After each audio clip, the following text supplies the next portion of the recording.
It's springtime in Chicago, and we all trying to get back outside. And come on, spring has got to include at least one trip to Navy Pier. It's still an ultimate Chicago destination, y'all. No matter the occasion, they got something for everybody. The Children's Museum, Chicago Shakespeare Theater, the Centennial Wheel. Honestly, you'd be shocked by how long this list is, but we kinda gotta get to the show. Plus, there's tons of free programming, and you can get discounts and other benefits with the Pier Passport. Visit NavyPier.org to see what's happening this spring and plan your next adventure.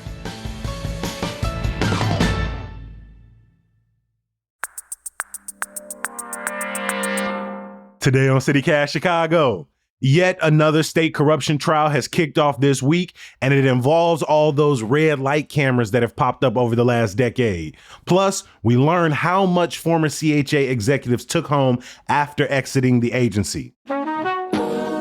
It's Tuesday, April 8th. I'm Jacoby Cochran, and this is what Chicago's talking about.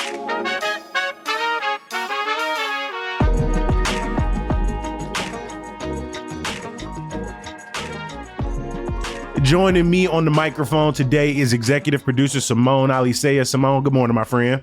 Hey, good morning, Jacoby. How are you? I'm doing good. Coming off of a decent weekend. You gonna love this. I played my very first game of Dungeons and Dragons with the homies. I'm not gonna lie. Very intense, like 5 hours between developing characters, getting things started. Our very first battle almost knocked your boy out. Yeah.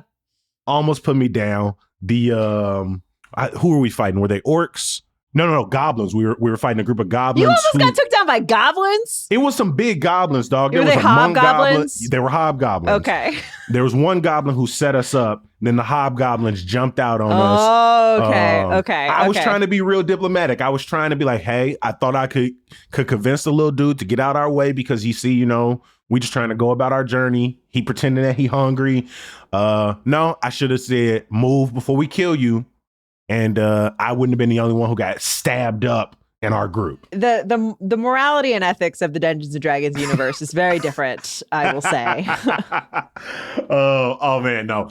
You've prepared me over the last few years, and yet I still feel like you ain't tell me how fun it was, dog. You ain't tell me just how fun it was. I guess I assumed that, of course it's fun. Why would I do it every week? I don't do boring stuff every week. Well, if you are new to CityCast Chicago, welcome. On these Tuesday episodes, we like to break down some stories happening around the city, and we are going to start off with yet another corruption trial that began just yesterday, which involves State Senator Emil Jones III, who is finally heading to trial on some 2022 bribery charges.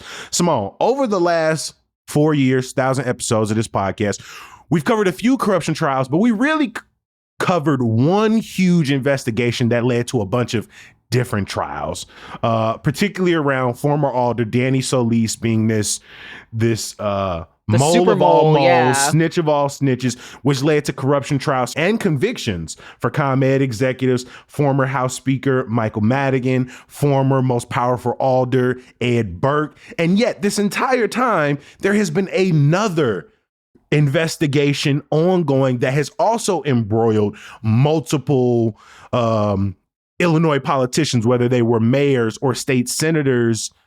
And I feel like we haven't given that much attention to this probe into what's going on with the sudden frequency of all these red light cameras across the city, across the state. And was there any shady business behind the companies that got to profit from the how fast they went up and the number of them around the state? Yeah, so this probe specifically looks into the company SafeSpeed, which primarily works in the Chicagoland suburbs. And that is why in previous convictions stemming from this probe, it's a lot of suburban mayors who have been caught up in this, along with state lawmakers. Jones is sort of the latest to come out of this. And all of this stems from an entirely different mole, a different person who has is working with the feds. That is Omar Mani, who is a former founder and executive.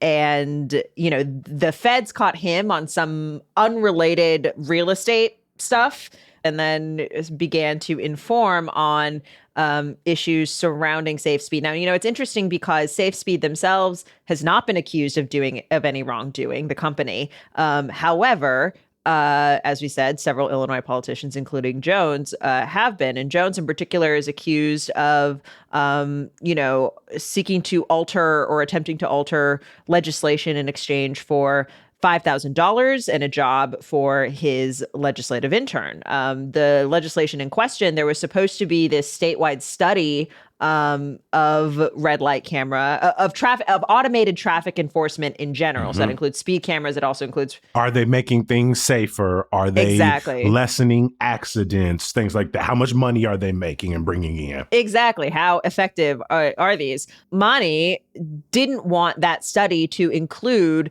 the Chicago suburbs where Safe Speed primarily operates. He was like, I want to make it Chicago only. Like, we want this to happen just in the city. Jones is accused of essentially acquiescing or attempting to acquiesce, either, was going to amend the bill or do something. That bill ended up dying. It never went anywhere.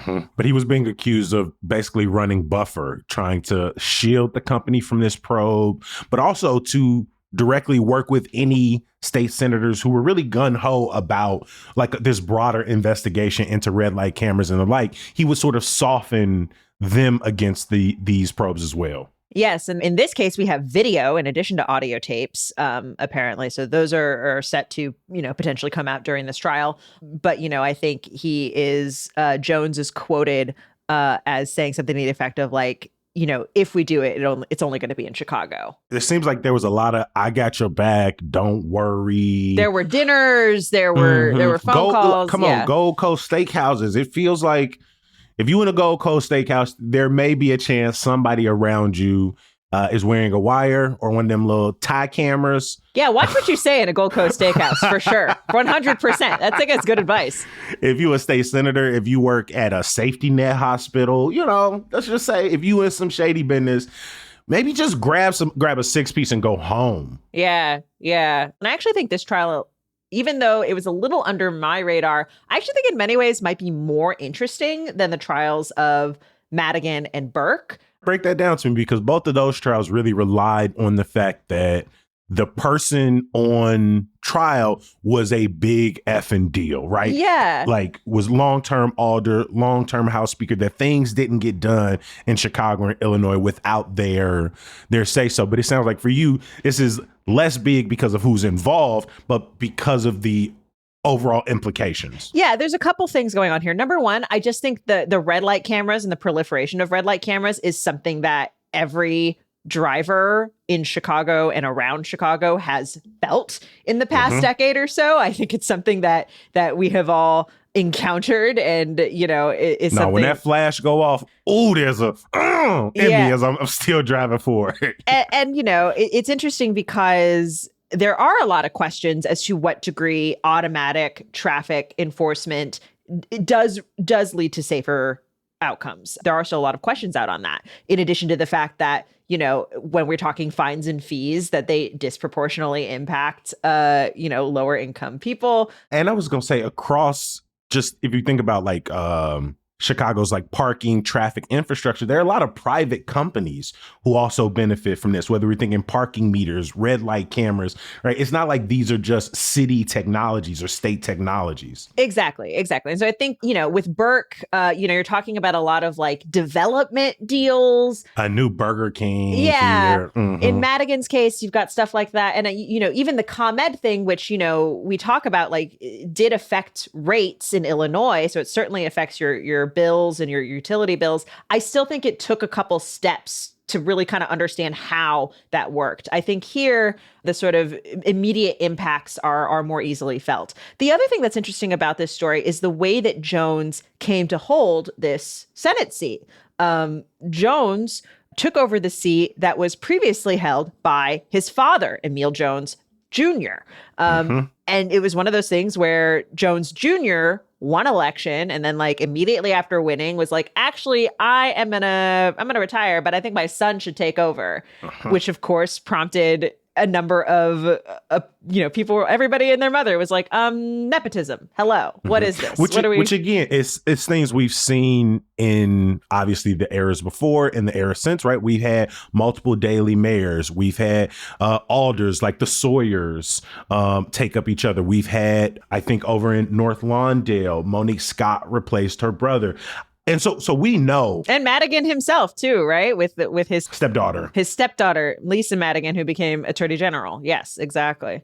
And then like the sort of tertiary element of this trial that makes it interesting is Jones is a sitting legislator. He is still out in Springfield doing his job. There have been other cases, and even cases, related to this red light camera probe, where, it has targeted lawmakers, and those lawmakers have resigned and made a deal. There was a chance Jones would take a plea, or there were talks of it in February, and then decided he wasn't taking the plea. So it's flying in the face of the way others went about this, but it also kind of says if he wins, he gonna keep going. Like for him, he at least it feels that he thinks he has a good chance of being successful here. And one of the reasons his defense attorney has come on the record to say one reason is kind of the landscape of bribery charges is a little different than it was when he was first charged in 2022. And that has to do with another case that we've talked about on the show. That's the Snyder case out of Indiana. The Supreme Court ruled on that case, and it basically created a much stricter definition of what counts as a bribe. And as a result, we've seen sort of challenges even to convictions related to Burke, convictions related to Madigan, to ComEd, as a result of this ruling that came down to say like, well, the Supreme Court is saying that maybe this and this action doesn't count as a bribe because, again, the ruling created a much narrower definition. I just can't see a world in which Emil Jones III, at a time in which people are having more conversations about political nepotism, more conversations about corruption trials, and we've seen very powerful politicians still lose. And so I'm like, yeah, the Supreme Court has made some different decisions, but between what they're alleging they have on you, videotape, and just the most recent results of trials, that's all I'm saying. It's worth saying Jones represents parts of Chicago's South Side as well as several South suburbs, thinking Blue Island, Calumet Park, that area. And yeah, we'll be curious to see. The trial just began. Jury selection just began. So we'll see how it goes.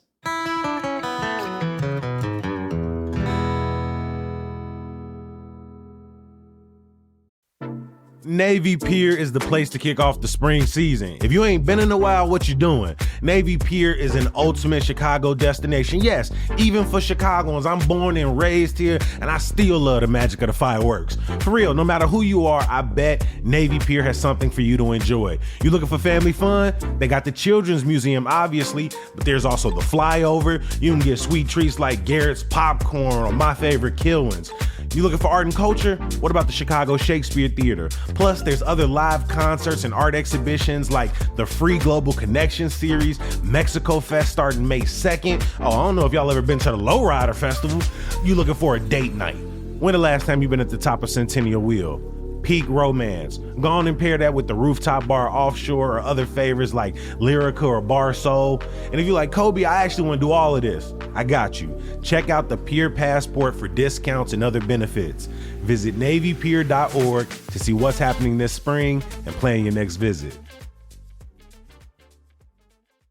Simone, for months we have discussed the number of critical vacancies across some pretty key Chicago agencies, right? City currently looking for replacements to lead schools, public transit, Office of Emergency Management. I can keep going, but I have to mention, of course, the Chicago Housing Authority. We have covered the affordable and public housing crisis, the decades of broken promises, but more and more reporting has come out about the current state of CHA and a mass exodus of folks over the last few years that isn't just about the failures of CHA, but also the conditions and the ways in which those people exited has really raised some eyebrows in a recent investigation. Yeah, so the Chicago Tribune has been looking into this. And, we covered the departure of CEO Tracy Scott in late last year.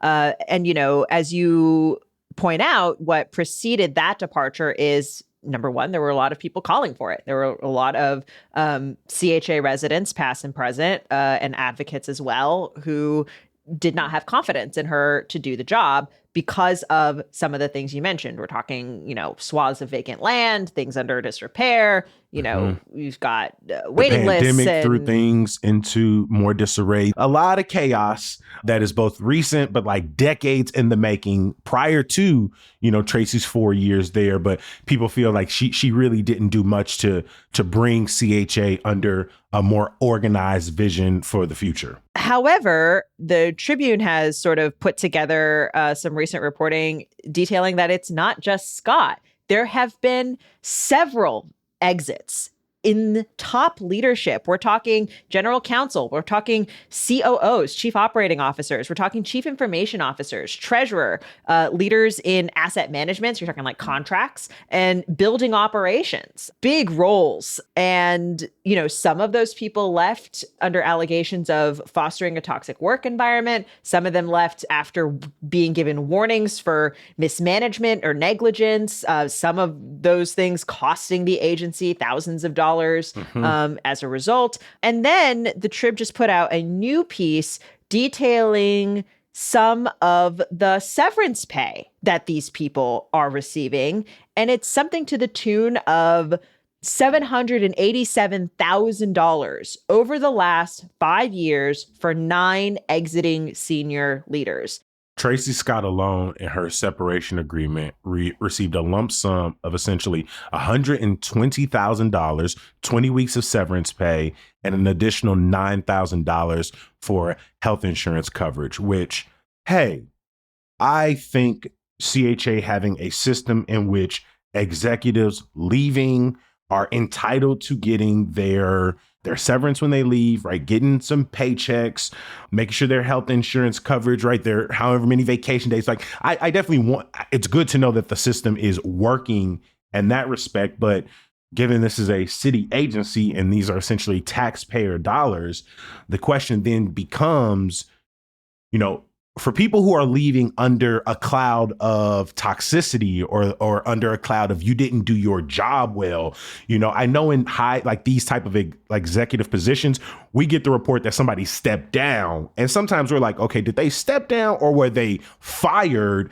So it makes you wonder, like how does even that language impact someone's ability to get $60,000 to $100,000 of taxpayer funds on the way out the door? Well, I think there's a couple things going on here, right? I think, for Scott too, it was like baked into her contract, right? And so we saw that with Pedro Martinez as well, CPS CEO, right? There are elements, especially at that very high level, that are baked into the contract that there's kind of no getting out of, right? That's one thing. Exactly. And I agree with you, right? On some level, this is a good practice to pay severance, right, to people when they leave.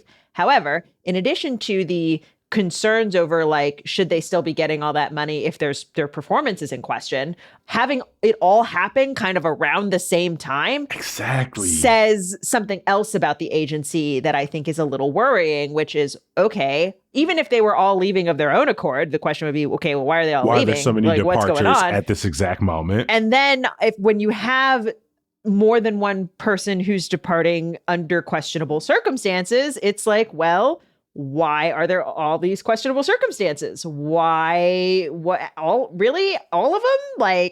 That seems statistically unlikely at best. It's interesting because we have talked a lot about, I think, the problems the CHA has had in Chicago on the ground.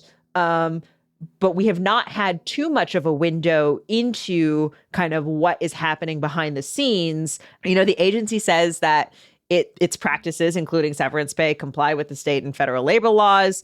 Experts have sort of said that it's tough to recruit people to these jobs, especially big public service jobs.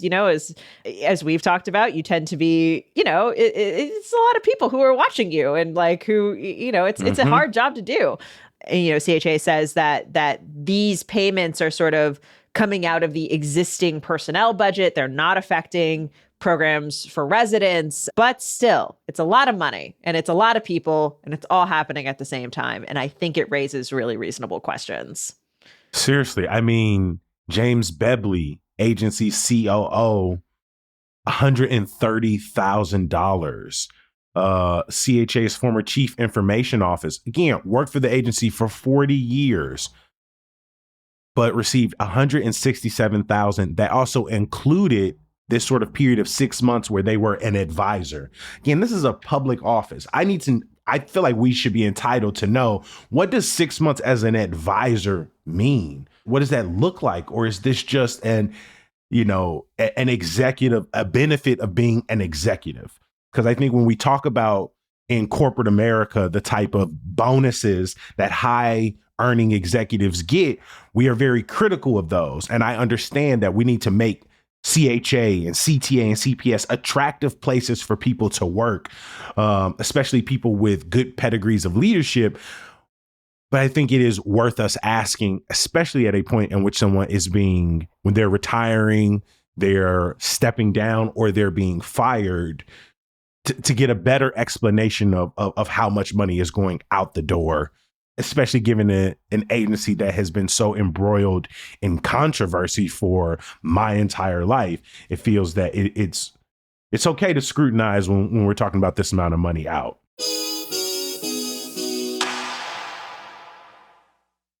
Before we get out of here, we want to give a huge thank you to all of our CityCast Chicago members who attended last week's event at Midwest Coast Brewing. I could drop the low now because it is over. It was really good to see people there. I think we had a few dozen folks come in, so many bright faces. We gave out posters of our 1,000 things we loved about Chicago, played a little bit of bingo designed by yours truly, executive producer Simone Alicea. We had cake. It was a successful event, Simone.